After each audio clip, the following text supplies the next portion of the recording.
Abantwana abaselula babe neenkqubo ezijongene nabo kulo msitho weBook Fair kwaye babe nethamsanqa lokufundelwa amabali ngugqirha Gcina-mhlophe, umbhali odumileyo nomfundi wamabali kunomathotholo. Ugqirha Mhlophe nowaseka iGcina-masiko Arts and Heritage uthi kuyamchulumancisa ukuba yinxalenye yeenkqubo ezakha abantwana. Uthi iincwadi ezifundiswa abantwana mayibe zezo ezibafundisa ngentlalo yeli lizwe. Abantu abathanda ukugxeka abantwana bathi abantwana bafunde, masibonakalise sibe yimizekelo kubo thina. Sizifunde incwadi, sizibhale incwadi. Ithi incwadi xa ifunda umntwana ithethe naye, athethe ngezinto ezikhona apha ekuhlaleni, ngezinto ezenzakalayo noba kwenye iprovince noba kwelinye ilizwe apha kwizwekazi lethu leAfrika. Ewe, bazazi abantwana ba imvelaphi yabo ibalulekile, bazingce ngobuAfrika babo. Ngokwengxelo yophando yamazwe ngamazwe, abafundi bebanga lesine kweli loMzantsi Afrika bakwazi ukuyiqonda into abayifundayo. Isebe lobugcisa nenkcubeko lithi ukhuthaza ukufunda yenye yeendlela zokuhlangabezana nale ngxaki. Abafundi besikolo samabanga phantsi ithandulwazi bathi bafunde ukubaluleka kweencwadi.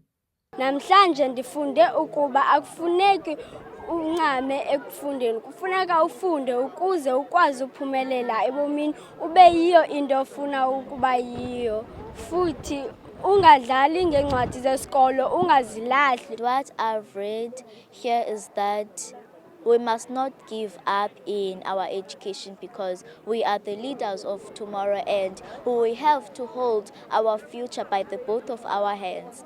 Phakathi kwabathathi inxaxheba abebezimasela umsitho obuntsuku ntathu, kuquka benkqubo ekhuthaza ukufunda kwabantwana uNalibali.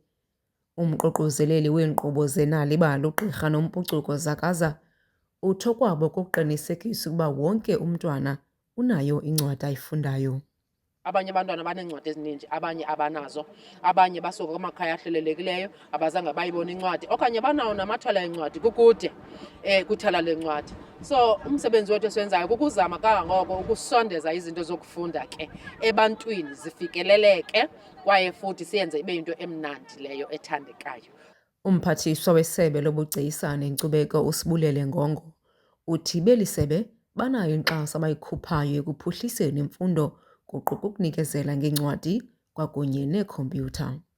Sisebenzisana namasebe nezinye ii-partners eziziseko ezizimeleyo, siyabancedisa abantwana ukubanikeza imaterial yofunda, i-study guides, abanye sibanikeza amathuba e-competitions bakhe bayokhompyutha uqinisekisa uba lo msebenzi besisithi bayawenza sibafundisa wona bayawazi nyhani na. Siye kwezaa zinto ke kuthiwa zii-book review competitions. UNgongo uthi bakwafuna nokubona abantwana abasuka kumabanga phantsi bengababhali beencwadi belandela ekhondweni lika-Aminathi Phandle wesithili sase-OR Tambo oneminyaka nje eli-14 ubudala nosele engumbhali onencwadi eshicilelweyo.